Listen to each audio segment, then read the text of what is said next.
والله أنبتكم من الأرض نباتا ثم يعيدكم فيها ويخرجكم إخراجا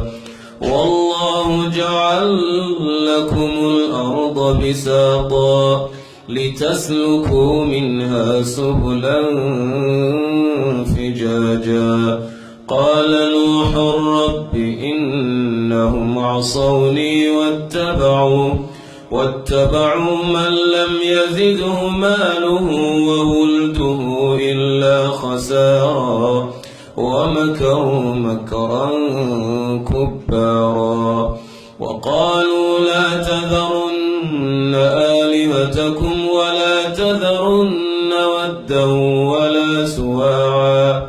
ولا يغوث ويعوق ونسرا وقد أضلوا كثيرا ولا تزد الظالمين إلا ضلالا مما خطاياهم أغرقوا فأدخلوا نارا فلم يجدوا لهم